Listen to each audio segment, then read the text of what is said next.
Hermanos desde Ecuador, Guayaquil, la familia Jemmy les saluda a los hermanos de París, Francia.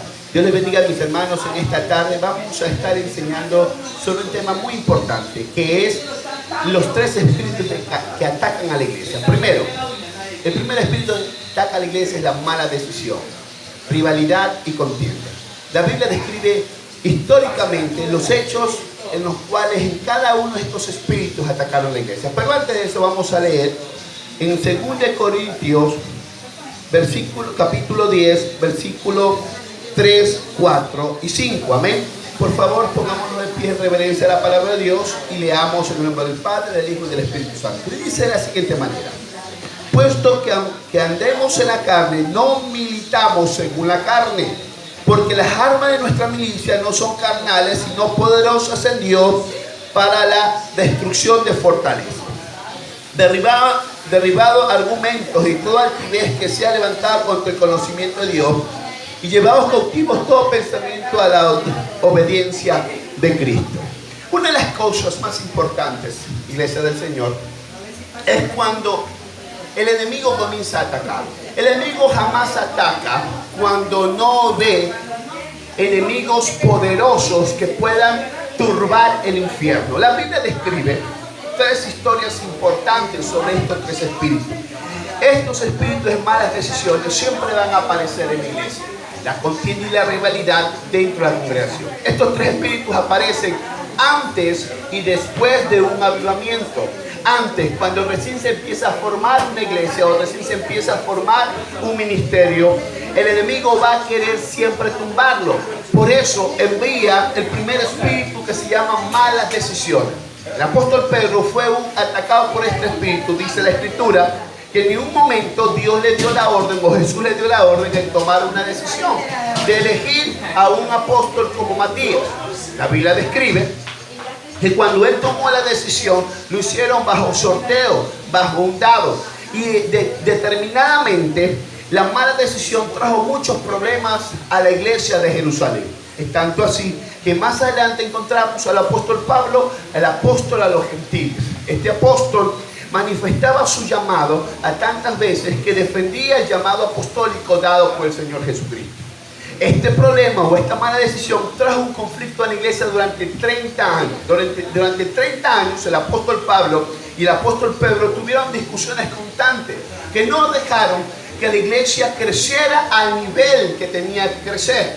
Pero todo tiene un propósito. Recuerda que nada de lo que pasa en nuestras vidas son o tiene un propósito desviado del principio de Dios. En pocas palabras, todo lo que ocurre es porque Dios tiene algo preparado para nuestra vida. Todas las cosas, buenas o malas, nos ayudan a bien.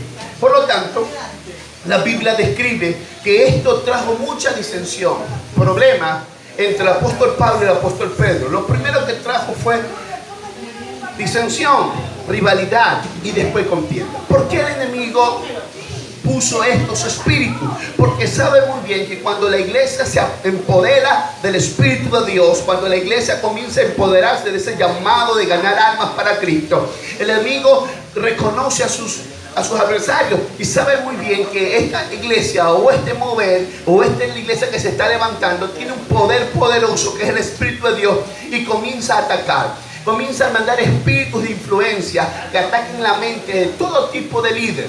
Recuerden que todo hombre de Dios puede ser atacado por un espíritu o una influencia. Estas influencias atacan de parte y parte. El enemigo no ataca a una sola persona, ataca a todos los que pueden escuchar o entender. Una influencia son espíritus que atacan a nuestra mente con diserción, con malas decisiones y rebelión. Nos ponen en nuestro espíritu que esa persona no puede ser mayor que nosotros. Le pone a ese espíritu la contienda. Y aparte de eso, un principio de la contienda es el inicio de la rivalidad. En el reino de Dios no podemos ser rivales, no podemos tener rivalidad con nadie, todos somos iguales. La contienda es otro principio que se llega. ¿Qué ocurre con la contienda? Siempre va a haber comentarios sobre un asunto u otro y siempre se transgiversan los asuntos. La Biblia describe estos principios. Cuando Pedro comentaba con un grupo de judíos y practicaba y ejercía la norma de la ley. Y con los gentiles practicaba y ejercía la norma de la ley y les hablaba en contra de ellos.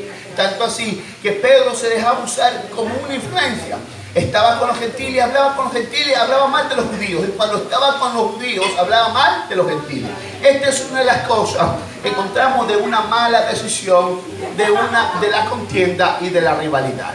Siempre debemos enfocarnos en un principio importante, que todo Dios lo tiene controlado.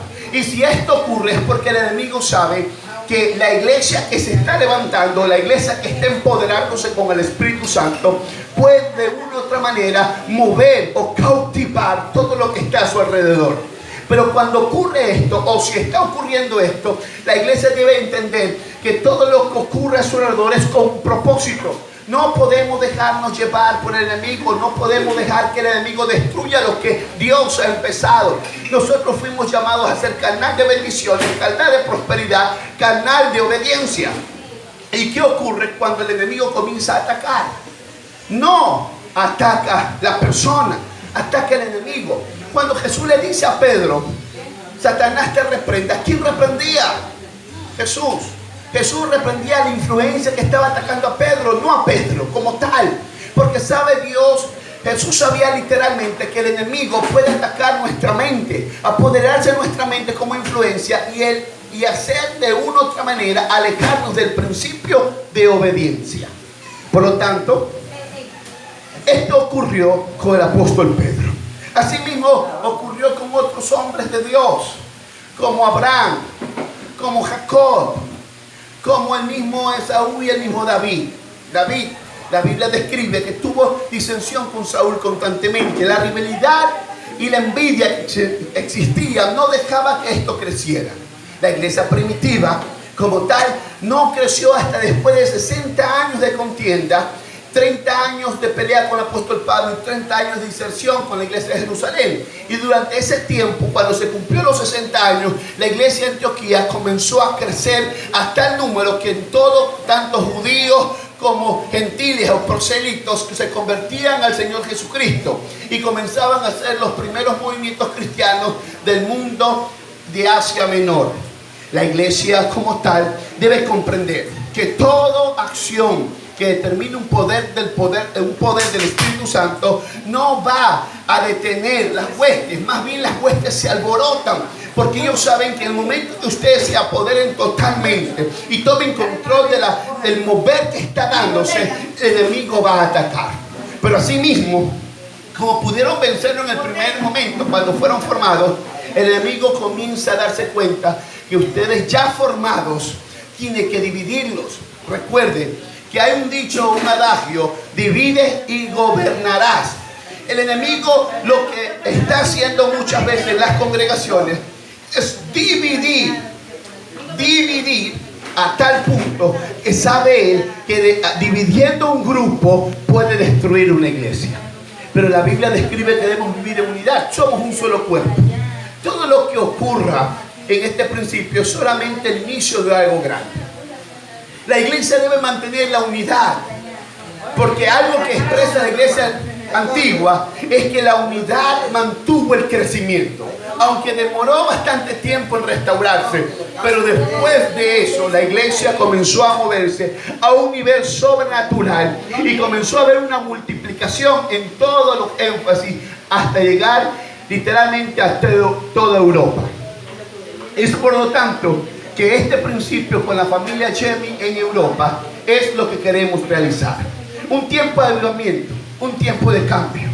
Si el enemigo ha estado moviéndose en estos momentos cuando la iglesia se ha establecido, tenemos que recordar que tenemos que perdonar a la persona que ha accionado o acciona de esta manera. Recuerda que no es él, es el enemigo. 2. Tenemos que entender que el avivamiento que se viene para París y Francia y para la iglesia Chemi de Francia es grande y no podemos detenernos. Recuerde también que todo lo que se dé ahora en adelante será para el reino de los cielos. La unidad es lo más importante. Peleemos constantemente por lo sano, por lo correcto, y no dejemos que el enemigo destruya lo que Dios está poniendo en nuestras manos. Iglesia del Señor, Iglesia Familia Jenny, la gloria de Dios de Francia, París, estamos viviendo un tiempo glorioso, un tiempo de avivamiento. Estemos alerta a que el enemigo no nos ataque. Estemos alerta a que el enemigo no destruya lo que Dios ha puesto en nuestras manos.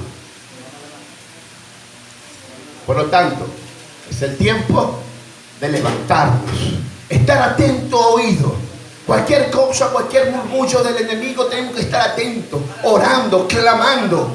Y si ya está ocurriendo circunstancias, orar, perdonar y seguir adelante.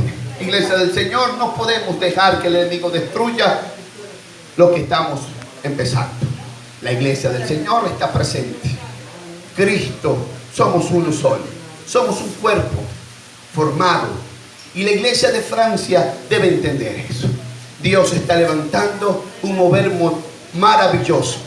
Por lo tanto, hay que empezar respetando sus autoridades, respetando el ministerio, respetando la casa de Dios.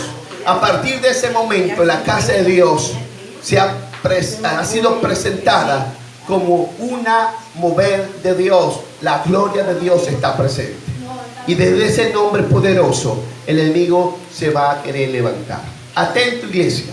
No dejar que el enemigo destruya lo que Dios está levantando en París, Francia. Es el tiempo de estar alerta. Es el tiempo de movernos.